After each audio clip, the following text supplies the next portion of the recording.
this is being pre-taped on the 20th of February, 1990. With me is a well-respected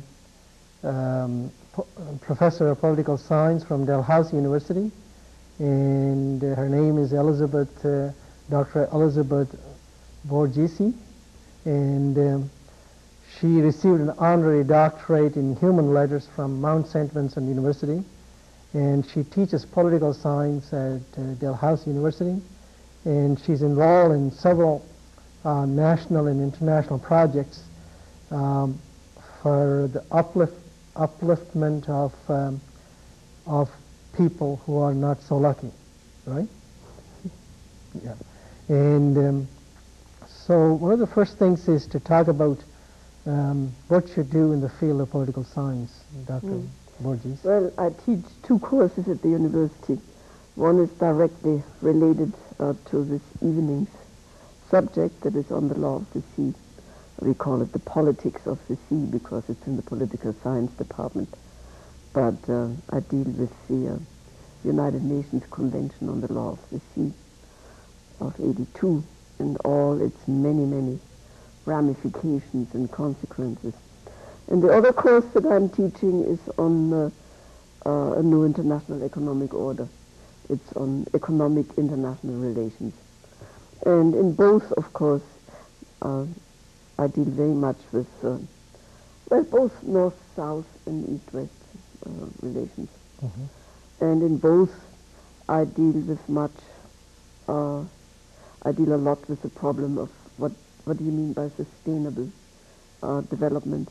How can you harmonize economic and environmental concerns? Are the two really in conflict, or is there a level where they can be, put together, which I think we have to do. So that's what I'm doing at the university. Now, for this politics of oceans, it's a very interesting thing, as you know, with all the problems with fisheries and things like that. Could you explain in detail? Yeah. Well, and the solutions? There are always solutions, and once you have one problem solved, then there are two others that come up. That's the way it goes. That's the way it moves. There are short-term solutions for the fisheries problems, and they are to be found in management, in rational management. We have had far too little of that. We are still fairly ignorant on a number of issues. We still are not at all sure how to determine an optimum sustainable catch. We have talked about that for many decades now. There are all sorts of models and computer models and so on. But when it comes to the crunch, I suspect that the simple fisherman in the developing countries knows more about it than our computer professors, So we have a lot to learn, and to learn how to enforce and how to do it as far as management of fish stocks is concerned. But then, as I said, I think whatever we come up with there, that's a short-term solution. Because in the long term, the hunting and gathering economy in the oceans is not sustainable, just as it was not sustainable on land. And at a certain point, 10,000 years ago, we changed over from hunting and gathering to cultivating plants and husbanding animals. And that's what we are beginning to do in the oceans. And that process is maturing very, very rapidly all over the world now, even in parts of the world where it was unknown even 10 years ago. And I think over the next 50 years, we'll see really a profound transformation of the fishing industry, going over to farming. Not in the sense that there'll be neat little farms, with fences, but that there will be human intervention in the life cycle of every major commercially fished species.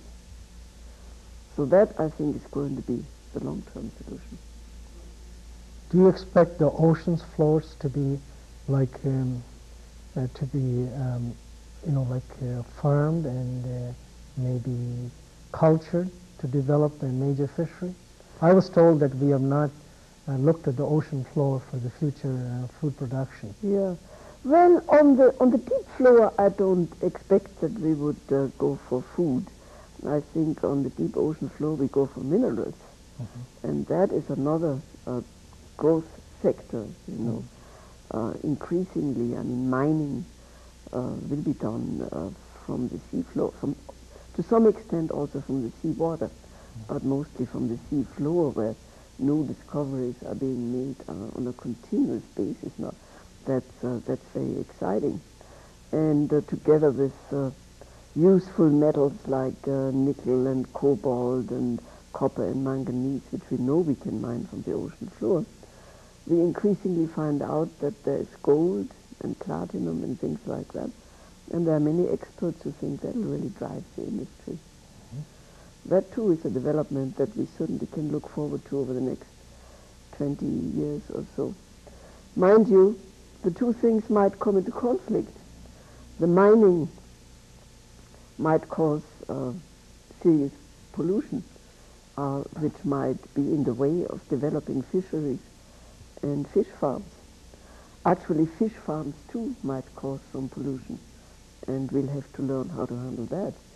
Because, I mean, the problem with economic development of the ocean is that we must not permit ourselves to destroy the resource that we want to develop. We can do that. If we want to develop the resource, we have to build into our development projects very strict environmental safeguards. Otherwise, it just simply cannot be done. And all the potential of the marine resources, all the dreams of the wealth of the ocean remains just a dream.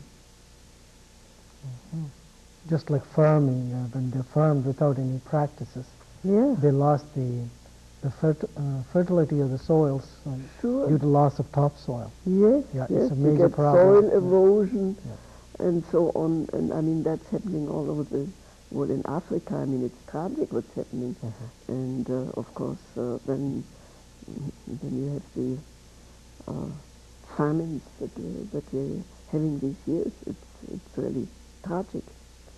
Now, aquaculture and various forms of aquaculture could not be the solution to the world's food problem by no means, but certainly it could contribute to solving these problems.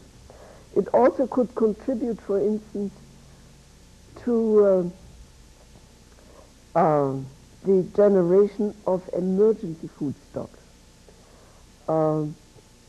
Take, for instance, there are certain little algae. I have in mind one that's called spirulina.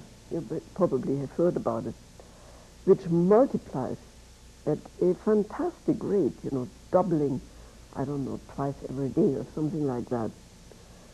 Now, if instead of exporting hundreds of thousands of tons of grain, we would cultivate spirulina in the areas that are starvation-stricken, and process that. I understand that you can process it in conjunction with yeast. You could have a very cheap, very nourishing, very balanced emergency food stock that could get people over crisis until they can produce normal food again, or normal food can be imported. But that can be done locally and inexpensively, and for an emergency it might be a very good approach. You grow that algae in fresh water or ocean water? What do you call it, half fresh and half seawater. You can so like estuaries? Yes, it would grow excellently well there. I see. Any weather, any continent? Oh, you can do that anywhere. We have been thinking about it, particularly, of course, in conjunction with the tragic situation in some parts of Africa. where again, due to droughts and due to deforestation and soil erosion and mismanagement based on poverty. I mean, poor people, what else can they do? You know, they have no choice. Not that you can blame anybody for what's going on, but the situation there certainly is tragic, and one has to find solutions. Because I think that in our world, with its wealth, with its technology, to think that hundreds of millions of people are undernourished and many millions are actually starving to death, and the minds of children get crippled because of undernourishment, I think that that is a moral outrage. It's one of the things that really we should not permit to happen. And I'm sure we can prevent it if we want to. Can you grow these this type of algae in inland countries, like the countries which do not have an ocean frontage? Well, you could if you need water, you need tanks. I mean, if you go into a totally drought-stricken area where you just have no water, then you can do it. You need some water. But in fresh water enough? Well, the best, you can do it also in fresh water, but the best is half fresh and half seawater. From what I have heard. Are you part of any international project which is promoting that? Well, not directly. We may go into that. I am now promoting, first in the Mediterranean, and now we are starting it in the Caribbean as well, and then we will do it in other areas of developing countries. The establishment of regional centers to do research and development in marine technologies, and this would be part of that.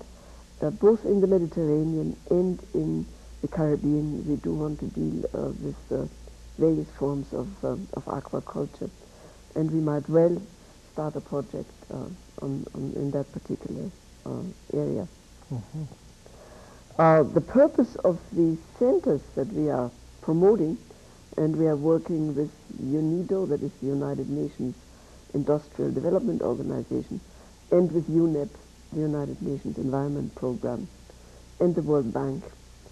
The purpose is to bridge the gap between developed and developing countries in the marine sciences and in technology, in research and technology in particular.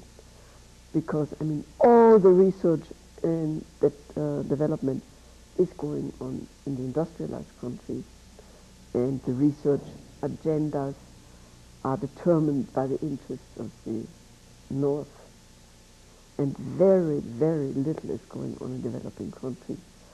And there is a shortage of trained manpower, you know, to do R&D in high technologies in most developing countries. And we want to bring them in. And the way we are setting it up is somewhat innovating, because it's not just something that's going to be financed by governments and dependent on voluntary contribution. But we want to bring in the private sector and the public sector on an international scale. And the pattern that we are following is the pattern created by the Europeans in big, huge industrial projects under a system called Esprit or Eureka, where industry pays half and governments pay half and the European community pays some. And that works magnificently, and in about 5 years they have generated about $10 billion of investment. But that's only for the developed countries. Now we want to take that same formula, open it up to the developing countries, and go to the World Bank and say, you pay for the participation of the developing countries so that they can come in as equal partners and learn on the job, and thereby, you know, transfer these skills back home. And there's a great interest in this approach. As a matter of fact, just as we are talking here, there's a meeting in Florence, Italy, of this big, huge industrial conglomerate, Eureka, and they are now discussing themselves how they could best get developing countries into their projects. And I think that's largely due to our initiative. Dalhousie University seems to be involved quite a bit in international projects like that. Oh, yes. Because I keep reading that in the paper all the time. Very much so. They are a lot involved, particularly in Indonesia. There's a huge project that Dalhousie carries out for SIDA in Indonesia. It is mostly on environmental management. Our projects, you see, when I say ours, I refer to the International Ocean Institute, which has its headquarters in Malta and which I founded. But we have a sort of subsidiary office here at Dalhousie, and we carry out every year one of the IOI training programs here at Dalhousie. There we bring 25, every year, we've done it for 9 years already. We bring 25 civil servants from developing countries, many people from India. My God, we have so many alumni in India. And we keep them here for 10 weeks, and we expose them to 300 hours of lectures, classwork, teamwork, fieldwork, and research, and so on. And then we give them a certificate of participation, which is quite valued in the developing countries. Yeah, we have conducted already 30 such programs all over the world. In the Indian Ocean, in the Caribbean, in the Mediterranean, in China, in Beijing, we had one of these programs. And one we have every year here. Yeah. Keeps us very busy. I see. Now, with respect to, I guess there's aspects of the legal profession involved in that program too. Oh yes, I yes. I understand Professor David Vandersberg is involved in that. Yes, he sometimes helps us by lecturing on the convention, in particular on the impact of the United Nations Convention of the Law on the Sea on Canada, on Canadian interests. You see, this convention is the result of 14 years of very, very intensive work on the part of 159 states. And it resulted in 82 in the adoption of this convention, which has been called a Constitution for the Oceans. It's a huge legal document of 310 articles and 9 technical annexes. It's quite a substantial book. Now, Canada has played a leading role in the making of this convention. Canada was represented throughout the 14 years that it took to make this convention by Ambassador Beasley, Ambassador Alan Beasley, excellent diplomat, and thanks to the continuity of his presence there and his diplomatic skills, Canada obtained a lot. Canada is one of the main winners from this convention. It gained huge ocean spaces which now are under its jurisdiction. It obtained articles especially for anadromous species such as salmon, which are very important, obviously, to Canada. It obtained articles on the protection of the Arctic environment, which is so fragile. It got practically everything that it wanted. And we should have thought that it would be very happy with that. But you know what? Canada has not yet ratified the convention. 42 states now have ratified, but Canada is not among them yet. And I'm not very happy with that, and I always keep pushing that we should not wait too long. This convention is going to come into force probably 91 or 92. What's the reason for Canada not subscribing to that document? It's signed. It has signed the convention, that yes, but it has not ratified. Well, I'm afraid that the marine interest has taken a bit of a back seat to other interests. Above all, free trade. That means relations with our southern neighbor.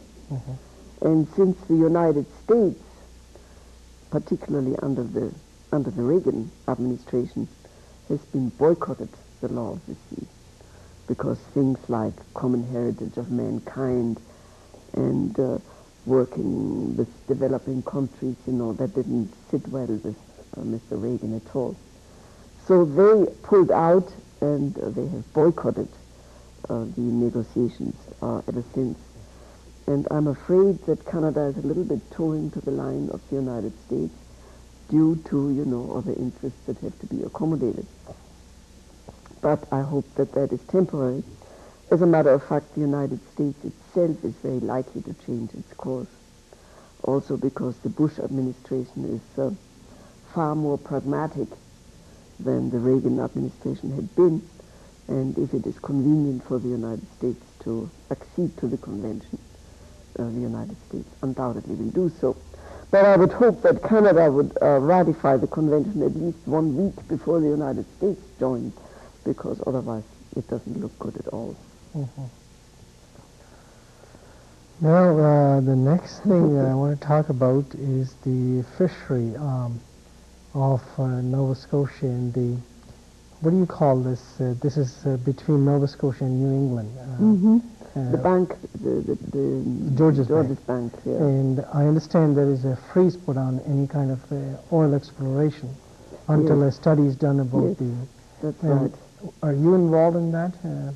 I'm not involved directly in that. Of course, I follow the news, just like you do too. No, I'm not. I've not been involved in these negotiations.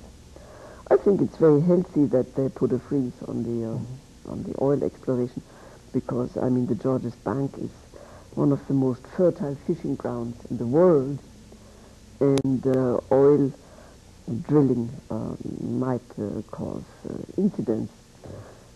These incidents in the world, I mean, there are not all that many, but when they occur, they may be so catastrophic that they might ruin that fishing industry for many years to come. And I think that is a risk one should try to avoid. Of course, there's so much more big money involved in the oil industry. The oil industry usually has a much stronger lobby than the fishing industry. That very often it is impossible to stop it. But the interactions between fishing and oil and the long-term interests of the fishing community and the relatively short term of oil exploration, that needs to be looked into much more than it has in the past. We try to do that in our training program. We give our participants from third world countries, we give them simulations where they have to exactly make this kind of calculation and give consideration to these kind of problems. The next thing, do you have anything to say about this fishery crisis and about the overfishing by the foreign fleets? Where do you stand there? Well, I tell you something quite honestly. The overfishing by the foreign fleet beyond the 200-mile limit has been somewhat overstated. If you look at figures, the foreign fleets don't fish all that much. I mean, the fisheries on our coasts are in crisis for different reasons. The reason is that when the 200-mile fishing zone or economic zone was declared, there was a very great optimism, and the industry was overexpanded. There was too much investment, too many processing plants and whatnot. And then it turned out that the resource just was not as big as had been anticipated. And that is the underlying cause of the crisis. The foreign fishermen, first of all, of course, they fish also within the zone, and they do so on license and under Canadian control. Now, of course, we could stop issuing those licenses, but we haven't done that. So, you see, the foreigners fish inside of the zone and outside of the zone. Inside of the zone, we can control it. Outside of the zone, we cannot control it legally. We can control it through negotiations. We can control it also by offering quid pro quo, saying, hey, if you do this out here, then you cannot fish in here, you know. So there are means that we can exercise pressure on them. But it is a marginal problem. The real problem is domestic, is the management of the fishing industry domestically. And it will not be easy to solve that crisis. I mean, that hurts a lot of people and is very, very severe, but I don't see any quick solution for that. Except perhaps that, I mean, I think inshore fisheries should increasingly convert to aquaculture. Mm-hmm. Well, I understand a lot of scientists in federal fisheries made major errors a few years ago. Yes. And that was the reason behind this. Yes, exactly. They thought there was a lot more. Mm-hmm. None of them are your friends, are they? Well, as I mentioned before, you see, these calculations are still very chancy. I see. Because, well, first, you see, the scientists tried to calculate the maximum sustainable yield on a one-species basis. I see. Not taking into account that there are predators and prey, that there's a chain, that there's an interaction of a lot of species, and you cannot just take one and calculate how its growth in a vacuum, you know. That's probably a result of lack of research funding. Yeah, and also, you know, faulty thinking, really. Yes. Well, I guess we are running out of time now. It's really amazing how some people accomplish things in life. You were telling me you did a diploma in music, but you ended up getting an honorary doctorate in human letters and being an international professor for upliftment of the so-called backward societies. Thank you very much, Dr. Elizabeth Borgese. Thank you. It's been a great pleasure to have you on my show. It's been my pleasure. Thank you very much. Thanks.